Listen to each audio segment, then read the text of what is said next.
എല്ലാവർക്കും നമസ്കാരം.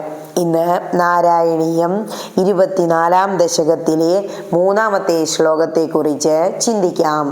ഹരേ നാരായണ നിഹന്തും ത്വാം ഭൂയസ്തവ പദമവാപ്തസ്യ ചരിപൂർബഹിർദൃഷ്ടേരന്തർദദിത ഹൃദയേ സൂക്ഷ്മവപുഷാനദം നുച്ചൈസ്തത്രാപ്യഖില ഭുവനാന്തേ ച മൃഗയൻ ഭിയായാതം മത്വാ സ ഖലു ജിതകാശീ നിവവൃതേ. ഇനി ഈ ശ്ലോകത്തിലെ ഓരോ വാക്കുകളുടെയും അർത്ഥത്തെക്കുറിച്ച് ചിന്തിക്കാം. നിഹന്തും നിഗ്രഹിക്കുവാൻ, ത്വാം അങ്ങയെ അതായത് ഭഗവാനെ, ഭൂയ അനന്തരം, തവ പദം അങ്ങയുടെ അതായത് വിഷ്ണുപദത്തിൽ വൈകുണ്ഠത്തിൽ എന്നർത്ഥം, അവാപ്തസ്യ എത്തിച്ചേർന്ന, റിപോ ഹൃദയേ ശത്രുവിൻ്റെ ഹൃദയത്തിൽ അതായത് ഹിരണ്യകശിപുവിൻ്റെ ഹൃദയത്തിൽ, സൂക്ഷ്മവപുഷ സൂക്ഷ്മ ശരീരനായി, ബഹിർദൃഷ്ടേ അന്തർദദിതച ബാഹ്യദൃഷ്ടിയിൽ നിന്നും അന്തർദാനം ചെയ്തു, നദം നുച്ചൈസ്തത്രാപ്യഖില ഉച്ചൈനദൻ ഉറക്കെ ഗർജിച്ചുകൊണ്ട്, തത്ര അഭി ആ വൈകുണ്ഠത്തിലും, അഖില ഭുവനാന്തേ മറ്റെല്ലാ ലോകങ്ങളിലും, ചമൃഗയൻ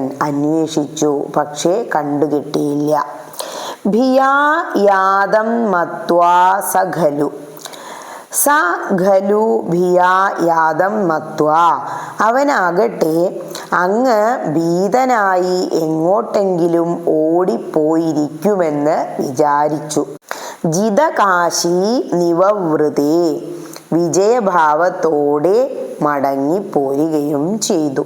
ഇനി ഈ അർത്ഥങ്ങളെല്ലാം മനസ്സിൽ വച്ചുകൊണ്ട് ആ ശ്ലോകം ഒന്നുകൂടി ചൊല്ലി നോക്കണം. എന്താ പറയണേ?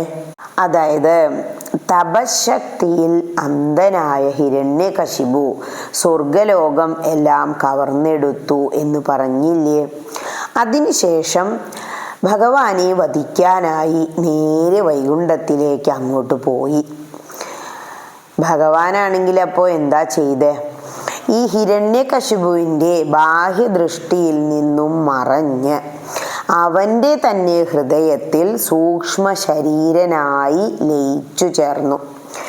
വൈകുണ്ഠത്തിലും മറ്റെല്ലാ ലോകങ്ങളിലും ഭഗവാനെ അങ്ങനെ തിരഞ്ഞു നടന്നു ഹിരണ്യകശിപു. എവിടെയും കണ്ടില്ല. അപ്പോൾ വിചാരിച്ചു, പേടി കാരണം ഇവിടെ നിന്നെല്ലാം ഭഗവാൻ ഓടിപ്പോയിട്ടുണ്ടാകും എന്ന്. അപ്പോൾ അദ്ദേഹത്തിന് ഒരു വിജയഭാവം തോന്നി. അതാണ് ഇവിടെ ജിതകാശീ നിവവൃതേ എന്ന് പറയുന്നത്. അതായത് വിജയഭാവത്തോടെ അദ്ദേഹം അവിടെ നിന്നെല്ലാം മടങ്ങിപ്പോന്നു. ഭഗവാൻ ഹൃദയത്തിൽ പ്രവേശിച്ചു എന്നുള്ളത് കൊണ്ട് ഈ ഹിരണ്യകശിപുവിന് ആ സമയത്ത് ജനിച്ച കുഞ്ഞ് മഹാഭക്തനായി തീർന്നു എന്നാണ് പറയുന്നത്. ആ ഭാഗം നാളെ പറയാം. ഹരേ കൃഷ്ണ.